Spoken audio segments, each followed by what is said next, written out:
Hello, Charlton Cook. Okay, wait. I was looking to see if my hands are fine. Well, I'm still going to include that in the intro Okay, because this is fun.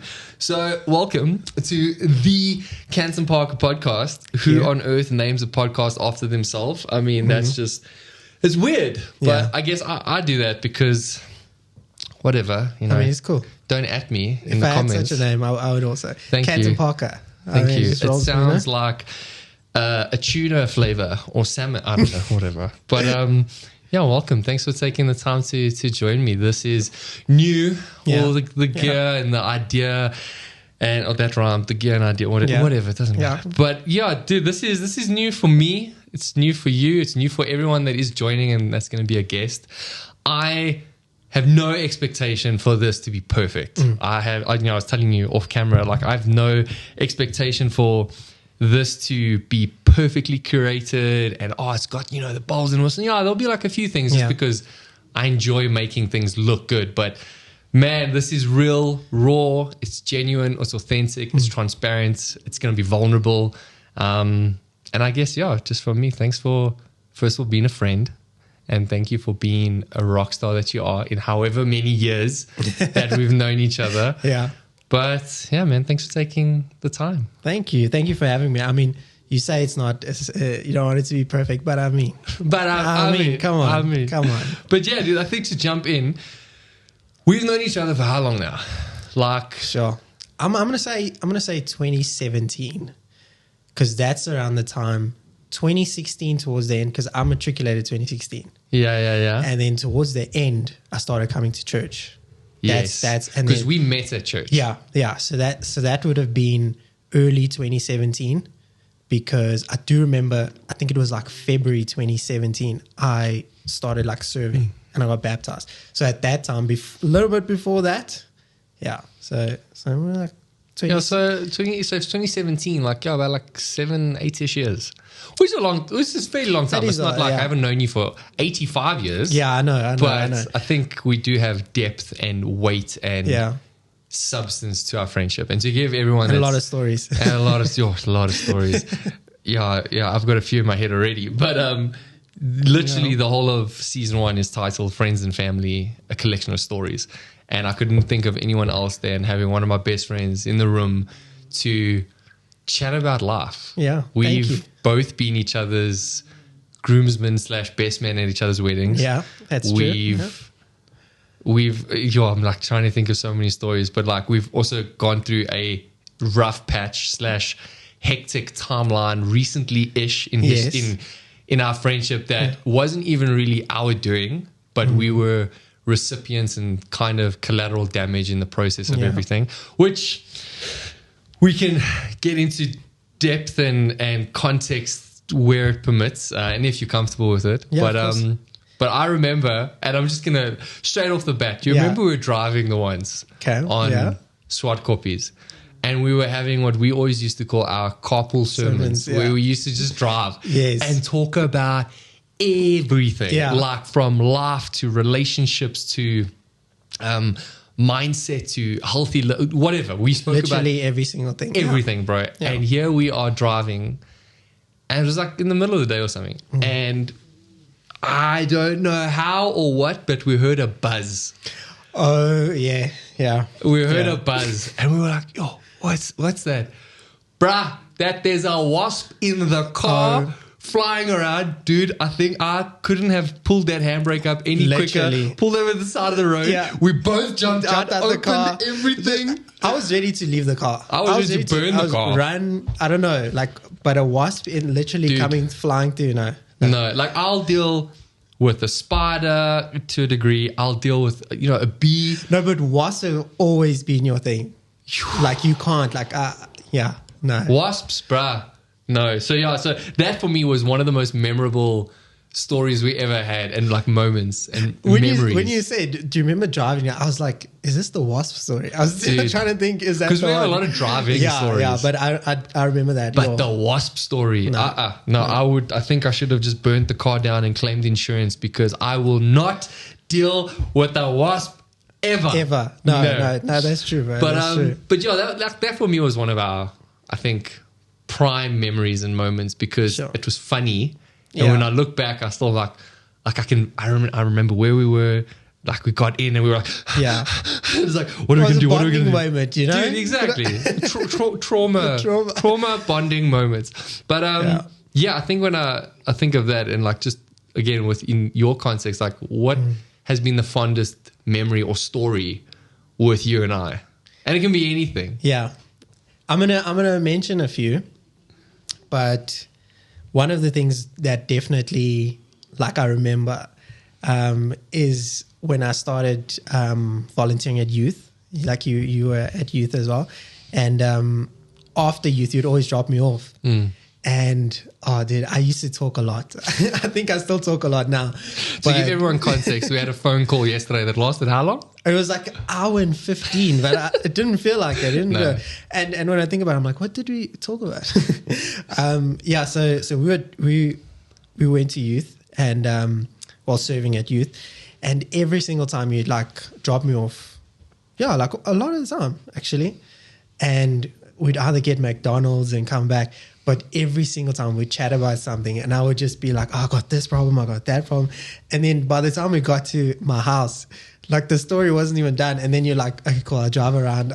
So you literally would drive around the area. For hours. Just to like, and it would be like 2:00 in the morning. And then like, and I'm like, okay, cool, it's time now. Like the amounts of petrol just driving around. But like, I appreciate those moments because, you know, we got to bond and got to get advice. But I think another big one is how I met you. Oh, yeah? Yeah.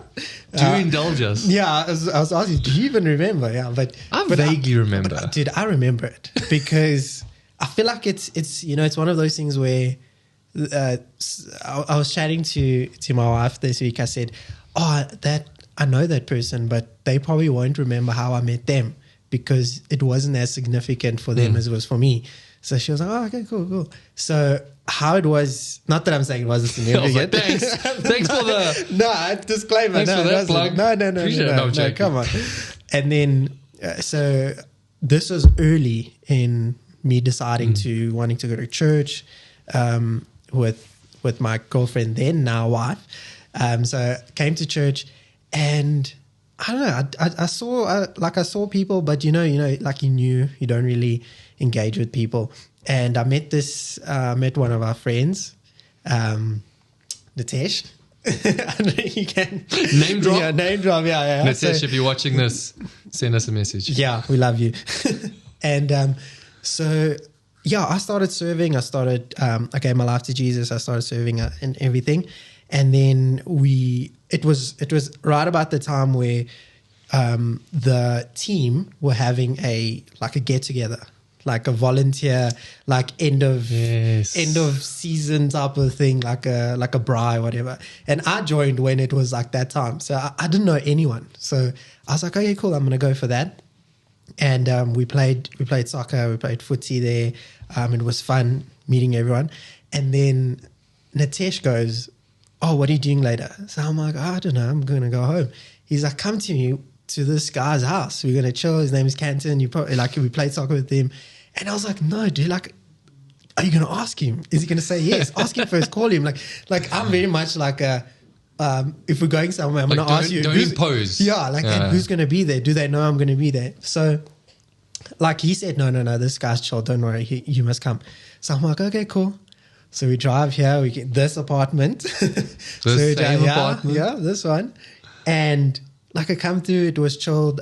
We had a good time. We listened to music. It was fun. And I was like, oh man, I said to my girlfriend, I was like, this is amazing. This is awesome. These guys are great. Next week, stuff's happening. Everything's good. Like we just normal, organic. And oh man, I think it was like maybe like a month or a couple of months in, I had like a big thing happen in my life where like I made some mistakes or whatever. And the first people I called were you and Nitesh. And I remember the phone call, like it was like like I was in a bad state. And you guys immediately said, no, you're going to come through. So you guys came to my house, you sat there, we had a discussion and everything. And one of the things that I remember is that you said, like after everything, because I'm thinking like, these guys, I don't know them for so long. Did I join a cult? You know, like, and these guys are just coming here. They want to help me and all this stuff. And you said that, you know, we're in the fire with you, and with whatever you're going through, and we'll be there. So I was like, I'm like, yo, that's crazy. Like, I don't know these guys that well. And literally from that moment, every single Sunday during the week, whenever I popped a message to you guys would always respond. You were always there. We went for lunch, we went for dinner, all that kind of stuff. Like, it makes me emotional, because like for people to just drop everything and just decide to help you in your journey and be there for you. And from that point, I feel like, you know, it healed me in that season, and to the point where I called you the other day when I heard someone else's story, and I was like, dude, I just want to say thank you for, because I mean, how many years ago was that?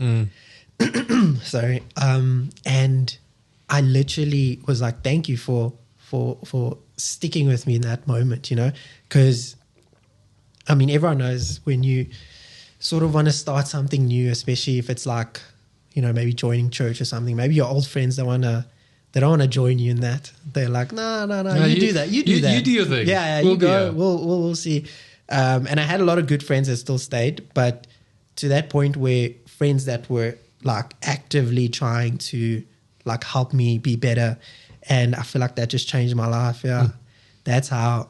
That was the first time. That's literally the first time. By someone asking me, do you want to come to this guy's house? He's pretty chilled. Yeah. So I was like, okay, cool. And we're going to mention him again, but in like pure Nitesh fashion, I didn't even know you were coming. He was just like, oh, this guy's coming with. And I knew it. I had a feeling. I was like, when you opened the door, I was like, this guy doesn't know.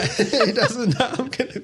And for me, like that was so epic of Nitesh, because, you know, he was always, well, he is the guy that's like happy-go-lucky, believes the best in everybody. Like, let's invite this dude to come with, and it's gonna be chill. It's gonna be chill. Which, thankfully, I'm chilled. Dude, I mean, I think most people would have been like, bro, who's this guy? Yeah, who's this guy? No, honestly, it was awesome. I don't know. It was just such a thing that he did. I can't even describe it. Yeah. It was amazing. Yeah. And I know definitely over the years you and I, we've established such a good friendship through conversation, through community, through life events, through trauma stuff, through good things, you know, through gaming. Like, I remember you always used to Dosia before I was married. You used to come and sleep over, and Ghost Recon Wildlands was like, and to the point where I was even like, bro, you gave me the game. You're like, no, have it. Just take it. Just how much you love it. And yeah, it was always like, you know, you were the first guy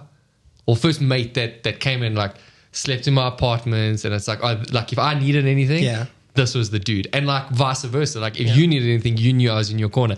And you knew this, if someone picked on you, I would like, come here, let's go. It's a big brother moment. Exactly. 100%. And I know we also worked together. Yes. We were, I like how you said just yes, because you know where this is going. But without mentioning, you know, names and maybe context, because, you know, like it is what it is. And, you know, people will people at the end of the day, and people are broken. People are a mess. If you think you're not one of those people considered not to have it all together, you're surely mistaken, because everyone's a mess. Everyone's broken to some degree, to some level of trauma in their life. I think no one really, let me maybe say this. Yeah. We've heard the saying before, hurt people. Yeah. And I would like spin it in a poetic sense. Healed people heal people. And that's just how it is. That's how it always will be. And we were both in an environment from a employment perspective that was great. I mean, we both loved it. Yeah, there's like amazing moments. 100%, absolutely amazing moments. The things that we're part of, the things that we did, the things that we got to be included in, from a behind the scenes to a highlight reel. We had a lot of really, really great moments. Yeah. There were challenging moments in between, as they always should be. Yes. You should never want to run away from a challenge or push a challenge aside, because that's how you grow. Whether it builds be character. builds character, it builds capacity, it helps you with your mindset, it helps you with in context to capacity and character, it helps you take on more. Like,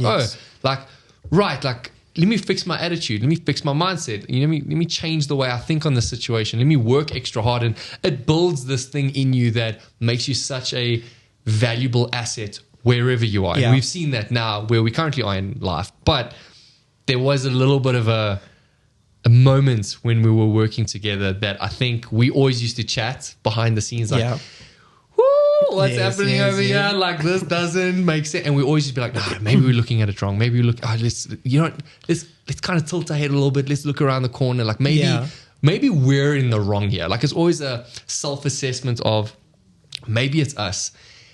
And there came a pivotal point. If you remember when I resigned, you were the very first person that I spoke to. And I said to you, dude, this is going to happen, not because I'm trying to be like, oh, hey, this is going to happen, but I've experienced it with other people, me being called in behind closed doors, like certain meetings, like, hey, this was said to me, and I have a feeling this is going to be said to you too. And you were like, oh, yeah, I got you. Yeah, you sort of like preempted me to say, like, hey, this is going to happen. Exactly. And like, to the degree where I think, if I'm not mistaken, I think a week later, you came up to me. Well, then it was announced, hey, Canton's leaving. Thank you so much. High five. Have a lovely life. And cool. Then now I'm serving my quote unquote notice. And then the following week, I'll never forget, we were having another one of our carpool sermons, whatever. And we were driving around everywhere and we were chatting, and both chatting for encouragement, chatting for venting, kind of being a brother, like side by side with each other. And you still said to me, dude, how did you know that was going to be said to me? Yeah. And I still went, okay, so it's going to happen. And cool, then, I left and I went and I joined another company, and that was fun for a while and everything. And slowly, like over time, week after week, month after month, a lot started changing in my life. Yeah. Not in my life, but around me. And I was like, whoa, what is going on over here? Because the company that we worked for at the time was a company that was very focused on like unity and coming together and like, bigger picture type thing, very, very community driven. Yeah. And the things that I was experiencing in my life were everything but that. And a lot of people, and if I can be so transparent to say it, a lot of people, including you, cut me off. And what was not humbling, but what was reassuring and encouraging for me is I knew it was not you, and it was not these people, but it was the external factors. Like, if I could almost say, like, the voice in your ears that was saying, hey, Canton is a fill in the blank, and you can't talk to Canton. And unfortunately, the level of influence, and if I could even go as far as to say the power and the quote unquote authority that these certain individuals had were it was positioned in a way where you had to believe them. Like, what they said was the truth, full stop. And sorry to interrupt, but at that point, you want to believe them. 100%. It's like parents, for example. Absolutely. Like, if they're giving you advice or they're telling you something, you want to believe that they have your best interest at heart. Because the reality is, we've heard of, like, I've chatted to a lot of people about this before, but like people pleasing.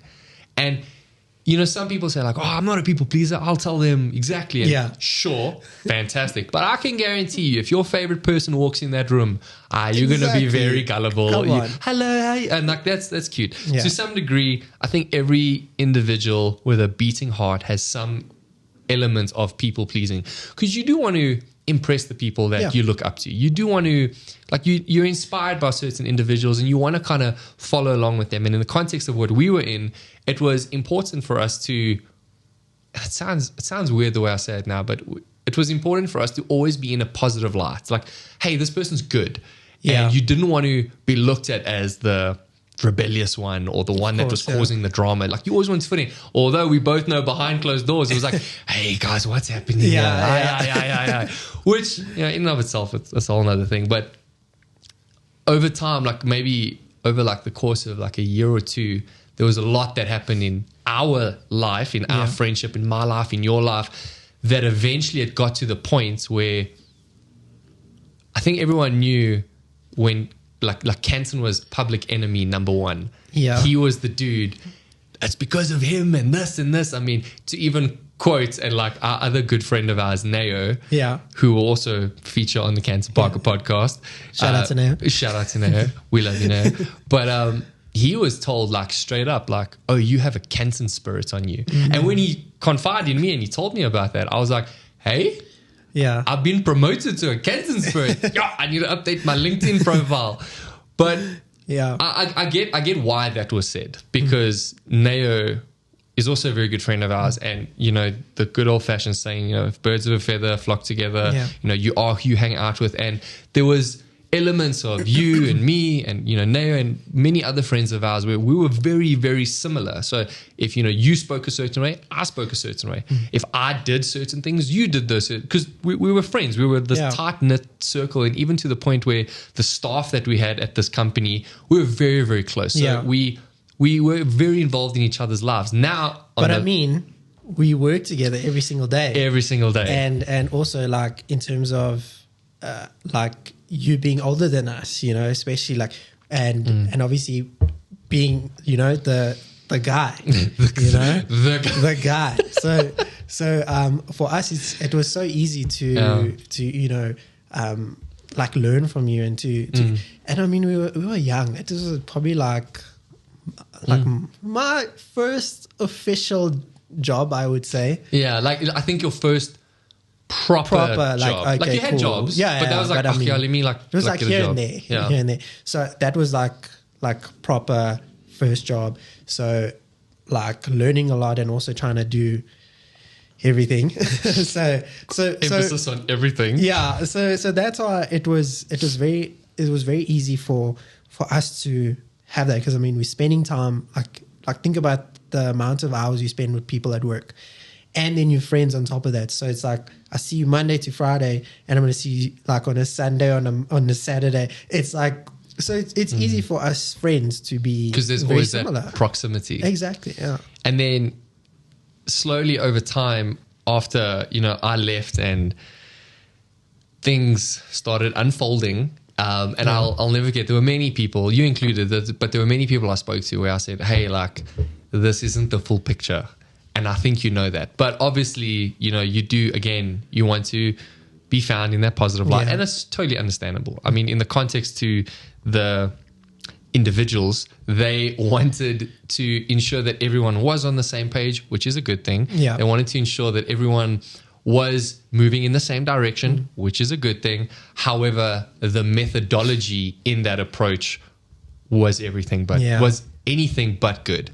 And slowly, month after month, 2 month, 3 month, 4 month, 1 year, 2 year, eventually it's like, ooh, this was never about Canton. Yeah. And I think now, you know, we look back, like 3 years later, 3.5 years. It's been a while. It's been a while, yeah. It's been a while that it's been a blur. It's been a speck flung at my face. Anyway, no. But we look back, and I'm so grateful to have, like, in the moment, no one ever wants to go through what they go through. Yeah. I mean, who wakes up in the morning and goes, how can I go through as much pain today? Yeah. Like, no one does that. But I'm grateful for those moments because, one, in our context, it's made our friendship more genuine, more refined, more simple, because it's like, no, that's not Charlton. That's not Canton. If I need to call him and talk to him about something, cool, I can do that. Yeah. And I think what's so cool is we were at a dinner the other night, and just like looking in the room, and you're seeing all these people that went through the same thing. And it was so cool to have everyone in the room laughing, smiling, taking photos, talking about life, share. And for me, like, I look back and I'm like, I would never have wanted to go through that. But man, am I so glad I did. Yeah. Because I found that God was the same. He was still consistent. He was still faithful. He pulled everyone together. He opened doors for everybody to, you know, go their quote unquote separate ways, but like still be good. Yeah. And still come together. And it's like, oh, what's up? How are you? And for me, that's such a blessing that the main thing could still be kept the main thing. Exactly. Yeah. Which for me is important because, bro, life's too short to be upset about stupid stuff. Yeah, no, definitely. So in light of all of that, you mentioned it now as well, but like you called me and you said like, hey, I just want to say thank you for like being there for me, what. And in contrast with everything that we've said, in the contrast, and I guess obviously the opposite, that's exactly what contrast is, but the opposite of that, when I went through what I went through, like you weren't really there for me. And obviously, not to open up a wound or anything, but like for me, I know that there's a lot of people that have had friends that, cut them off, or friends that have misunderstood things, or friends that have been lied to about another friend, that narrative has been believed in some shape or form, and it's changed the direction of their friendship. Yeah. In light of all of that, like what was the turning point for you? Because it's very healthy to call a friend and say, bro, I just want to say thank you. Yeah. Or, bro, I just want to say sorry. And I think a lot of the times pride is the biggest thing that gets in the way of any relationship, whether it be friendship, relationship with, people, parents, marriage. We're both married. And we both know you want to win the argument, say sorry first. Kind of thing. Like we understand that value. But that's not a value that everyone catches. And so I think for me, like what ran through your head as a turning point in that regard? Sure. And it's a deep question. It is. It's a long, and there's so many angles to it. But I do know that it's worth mentioning because we've gotten past it. We've gotten stronger. But there's people on the opposite end of this that are kind of going, if I see that person, I'm going to... And that's literally the culture of today, the world. Yeah, exactly. So if someone does something to you or say something to you or hurt you, you want to get revenge or you want to do something. Oh, you're cutting them off, and I mean that's like it was crazy. But at that time, it felt like this was the best thing to do for me. Like the stuff that, because obviously I didn't have direct contact with you, and I was encouraged not to, emphasis on encouraged, not to have contact with you. I just want to encourage. I shush. So literally that I was being told that this was happening, that was happening, and I didn't. I believed that, and I didn't want to find out for myself. So I was going like, wow, like he really did that. Oh wow, he said that. Oh, he's gonna do that.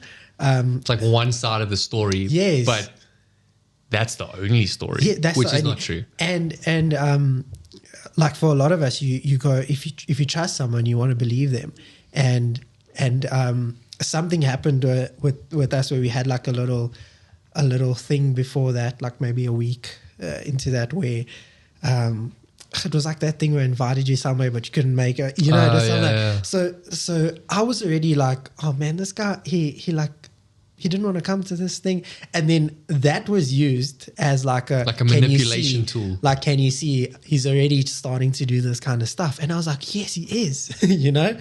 And so that happened, and I think it was like a year and a half where we didn't speak. You tried to reach out a few times. I blocked your number, unfollowed you. The good old-fashioned blocking. Sorry. The biggest way to get back at people in this day and age, just unfollow them. Just unfollow them. I've moved you as a follower. Don't see my stuff, bro. And so all of that happened, and there was a lot of hurt. There was a lot of, but things that weren't discussed. Like we didn't have a single conversation to be like, hey, this is what's going to happen. But so I think it went on for a while, and then when those things started happening to me, and eventually when I wasn't at that place anymore, I still was like, no, I'm going to keep my guard. I'm going to make sure that I'm not going to message this guy. I'm not going to, just because I'm not there anymore, And eventually, like, my wife said, she asked me a few questions, like 1 week and then the other week, and she was like, like, how do you feel about this? Or how do you feel about that? Or do you want to message this person? Do you want to do that? Or do you want to? And I was like, no, I'm not going to message him. I'm not going to do anything. No, I'm not going to do any of that. But also at that time, like, there's a lot of, like, I'm already feeling it. I'm already like, sure, like, I wasn't there for this guy. Like, what am I going to do? What am I going to say? Like, and then when you found out I wasn't at that place anymore, you sent me a message because I bumped into a mutual friend that was that was on their way to see you. Oh, yeah. And they were like, oh, I saw Charlton here. And I was like, how does he know? How does he know that this happened? I'm like, this guy is spying. What's happening? But turns out the friend just told you. Yeah. And from that, you sent me a message. I was just like, I don't even know if I replied. I just saw it and I was like, no, dude, come on. Don't, like, leave me alone. I don't want to, like, that was, like, honestly, that was what I was thinking. Which is still healthy because you don't want to entertain anything that could be negative, which is not a bad thing, actually. Yeah. And, that message. And then, I chatted to my wife and I said, you know what, let's, I think it's like calm. It's time because I don't know. It just you know, that guilt came over me, and I was like, no, this is I can't do this. Like, this guy was my best friend, and for like a year and a half, we didn't talk. We didn't do nothing. I think what made it worse is that it was so abrupt. It wasn't like an overtime thing, like, this happened and that happened. It was like 1 or 2 months. It was like, boom, done. And I think that's what made it amplified and so much worse. Yeah, we sat at it was we had pizza at that place at one of those Monty or something, you know. And we had pizza and we were chatting and we were like, oh no, cool. You were gonna start something new. You're gonna and we were like so excited and everything. And from there, you already told me, like, okay, these things are also gonna happen. Like, when they happen, just remember that this is, you know. And I was like, yeah, sure, I'm cool. I'm not going to do that. And literally, probably a month later, boom, and it happened. And it just happened. And I was like, I was just getting all of this information. And obviously, like, when you, I think I was like, what was I, 21, 22 at the time. Sure. And I was just thinking, like, I'm still young. I gotta listen to these people. They're older than me. They know, they've seen this before. So I listened to them, and wasn't the best thing to do at the time. I can say that now, you know. And when I did message you to say, hey, do you wanna meet for a coffee? I think that's all I said. I said, do you want to meet for a coffee? That was my first, like, message to you or something. And being you immediately said yes. You're like, let's go now. I think I remember, I think there was actually something I had on and I think I actually cancelled it. I was like, oh, sorry, something came up. And I was like, if there's anything I'm doing, that's what I'm doing. Yeah.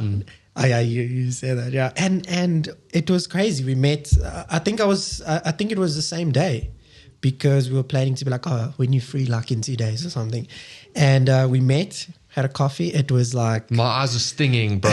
You know this about. Yeah, no, I'm gonna say I'm crying. Yeah, no, my story's deep, bro. Because your stories are deep and the whole thing is hectic. But my eyes are stinging, and you know this about me. Yeah, but it's like, go on.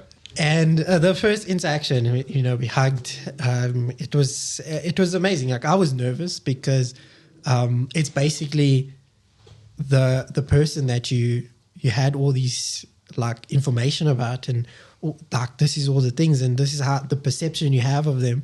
And we used to be best mates, and then we weren't. And then now it's like, what is that afterwards? And we chatted. You were great. You understood. I said sorry a lot of times. You said sorry. It was just healthy, you know. And I think from that point, it was just, you know what, like, there's a lot of things that people can say or that can try and like change your mind on someone. But at the end of the day, you knew that person, you know. So I'm going to go based on that. Like, you're going to go based on the information that you know. Yeah. Yeah.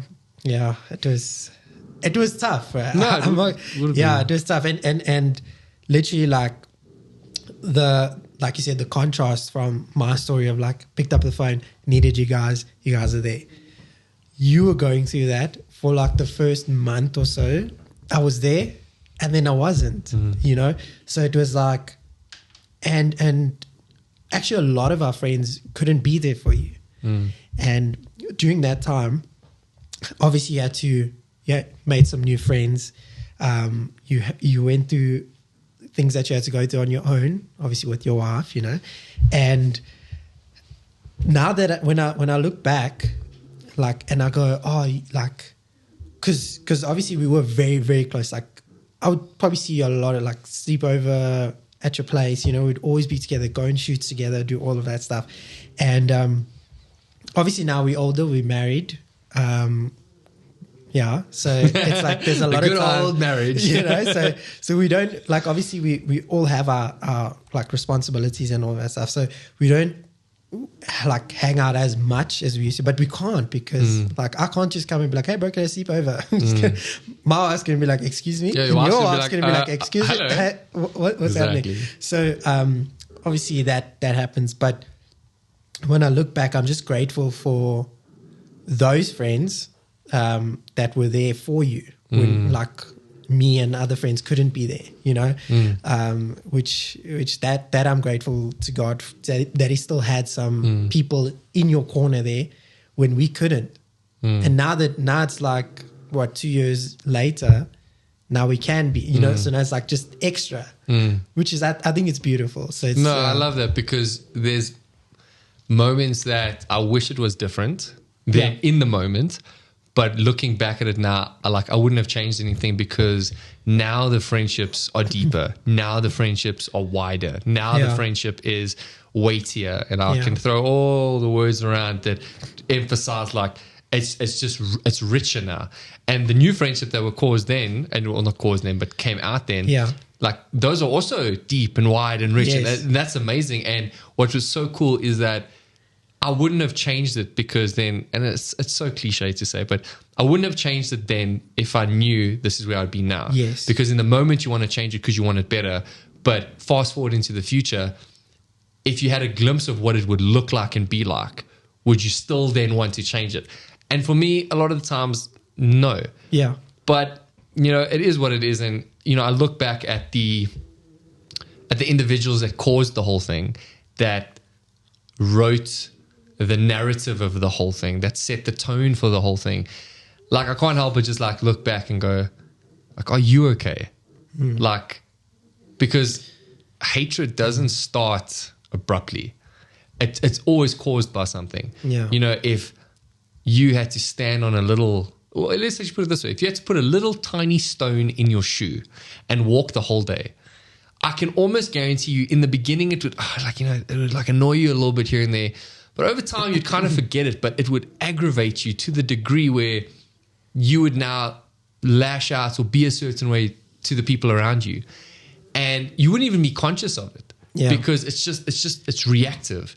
And I think only when it gets to a point where it's too late, where you look back and you go, yeah, I could have changed that. Yeah, I could have caused that. So like, you know, I knew at the time it wasn't you and it wasn't anyone else. Although like a lot of the people were recipients of it and they were quote unquote the executioner, they weren't the judge, if I could kind of put it that way. And it was but obviously equally as hard for you. But disclaimer also, a lot of the times I can't just say, oh no, it wasn't me. Like I also had a brain, you know. So yes, you had a choice. I had a choice. Yeah. Which I do understand. And it's very humbling to know that because yes, you were in full control. But I guess, and this is probably, you know, something that we'd agree with, but also that I think a lot of people would understand, that it's quite fascinating what money can do when you need it. Yeah. Especially in the context when you think and you're deceived that you will have nothing else. Like, oh, I won't be able to get a job anywhere else. Oh, I won't be able to make... And that's the furthest thing from the truth. There will always be something for you somewhere, not because you're great and you're fantastic. To some degree, yeah, because you can get the job done, but because you do have a Heavenly Father that wants to help you. And that's, for me, what's great about the whole thing, that you don't have to be stuck if you're just willing to, and it sounds a bit funny, but like kind of ride the waves with it. Yeah. But yeah, I do extend grace to the individuals that caused it. Now, in the moment, No, not so much. in the moment, bruh, it's like, I know where you live, bruh. I'll take I'm looking at my dog and what would come out of him and fling it at your front door. But no, in the moment then. But now,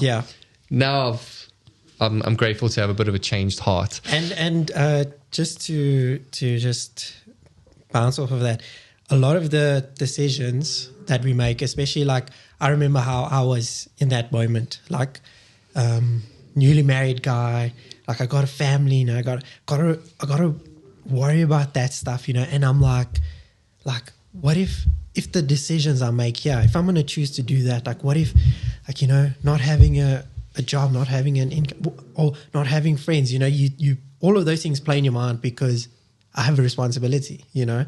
I got to make sure, like, do I protect my family, you know, or do I go, no, let me go through that, you know? Yeah. And a lot of that has to do with like the choices that we make, because am I really gonna, and I chose that time to go, you know what, I'm gonna be safe. I'm gonna stick to this. Like, this sounds true and this makes sense. And a lot of times when things are backed up, especially in the Christian context, if it's backed up by scripture, it has to be true. It must be. It must if be. There's a Bible verse, I mean, it has to be true. If there's a scripture reference, you know. Oh, man. So a lot of that went on like that. And yeah, like you said, if you knew how it would happen, the outcome of it, because I mean, we're stronger people for it. I mean, I'm at a point where I love what I do, where I do it, you know. Who you do it with. Exactly. And there's no, you know, there's no weight. There's nothing. It's not heavy. It's not heavy. Yeah. Yeah. You mentioned something now like you kind of want to fit in and you kind of want to move along with what's being told to you as like, oh, it must be true. Yeah. Because I think there's a very big key ingredient of taking risks. Yeah. Because no one wants to fail and flop. Exactly. So you fit in. And I think to pivot, to kind of like change the conversation a little bit, but we're both married. Yeah. And marriage is very much a taking risk thing. And when I say taking risk, like not to kind of sound weird or contradictory in any sense, but to be married to one person for the rest of your life is a very risk-driven decision, if I could call it that. Yeah. Because you need to commit every single day to waking up and looking at this individual and saying, I love you despite your flaws, despite your mess ups, despite your shortcomings. And I want to make sure that anything and everything I can do, that I can be the one that'll take you further, that'll make things better, that will be your comfort, be your peace, kind of be your fortress to some degree, where when you need help, we're looking at my dog that's just like, but when you need help, I'm going to be there for you. Yeah. And vice versa from you know, your wife to you as the husband. What has been a key, because you've been married for a while now. Well, not a while. It's knocking on like 4 years. 4 years. I've been married for 5. Oh, you see, this is where Shannon, 5.5 years. I've been married for 5.5 years. Okay. And, you know, I've not landed perfection. Never will be. Never want to think I will. Yeah. You would be exactly the same. Yeah. And what I love is like me and you are friends.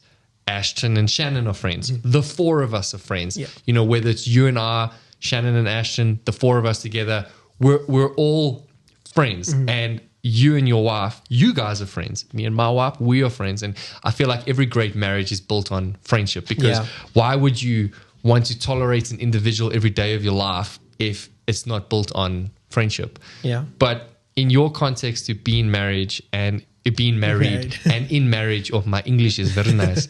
But in context to being married and in marriage, what has been a key ingredient to, and when I say success of marriage, I don't mean like, hey, give us the 10 points of how you've just figured it out. Yeah, I got that on the notes. You know what I mean? But constantly like, live by that. You know what I mean? But like, what is one thing that at least works for you in your context, that's someone that either is married, wants to be married, or has the hope of one day being married, that they can go, oh, that's good to know. And it can be anything. What would that marriage success nugget be for you? Yeah, that's a good question. Because it's not easy. It's not easy, but it is beautiful.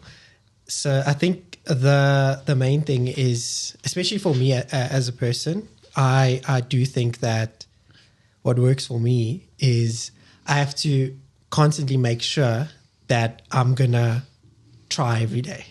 I'm gonna go, this is my choice, this is what I want. And because I don't know, like when I was younger, I had a pretty easy, chill life, you know. So whenever I decided I'm done with something, I was done. Whenever I told myself, this is it, I'm done. So when you're married, you can't just do that. You can't just go like... There's no pause button. Yes. So that was a big thing for me, because like in past like relationships or whatever, once I get to that point, like I try my best not to get to that point, but once I get to that point, I'm done. So now with marriage is like, I can never get to that point, you know? So I have to actively work on, even if something's going close to that, I have to, you have to arrest yourself and go, you know what, I know this pattern, I can't do that. So what am I going to do to change that? So you already have like the warning signs that go off. Like I'm feeling this type of way. Yeah. And communication is a big thing. I mean, when you're young, you get married young. I mean, I was like 21, 22, around there. And it's a pretty young age to get married, but you learn a lot and you grow together. I mean, just going straight from your mom's house and then you get married and then suddenly it's your house. Now you have to, make the rules. I have to do dishes, like, but you always do dishes. So it's different. I did, but my mom will tell you, I always delayed it. I would be there, like, if there's a game on. If I'm watching United at 9 o'clock, dishes are getting done at like 11, 12. Like, you know? But so you literally go from that jump of just going in my mom's house, mom, dad's house, and get married. Now you're in your own house. And you have things are new, but when you're young, you can learn. You can see what works for me, what works for you, what can we work together on something. But yeah, I think it's the best thing. If you get married young, you can learn to walk through you also all of grow that stuff. together. Exactly. There's nothing worse than, and again, I kind of just circle back, but being married to someone that it's like you think when you get married you arrive. Like have a friendship. Yeah. Laugh, figure it out together. See what works, see what doesn't work. How do you want to do dinners? How do you want to do lunches? How do you want to do family? And like we learned all of this, thankfully. Like we had a good foundation of the whole thing. But for me, like the reason why I ask you is because I know marriage is not easy. Yeah. I know marriage is not easy. But exactly how you termed it, every day you got to wake up and be like, right, I got to work. And there's a lot of days where you just don't want to do the work. And the humbling thing is your wife feels the same. Yeah. And what's 100%. So cool is that exactly as you mentioned, communication, there is nothing a conversation cannot fix. Exactly. Just, this is how I'm feeling. This is what I'm thinking. Yeah. I'm not saying it's the right thing, but this is what I'm thinking and feeling. Yeah. Well, how about you?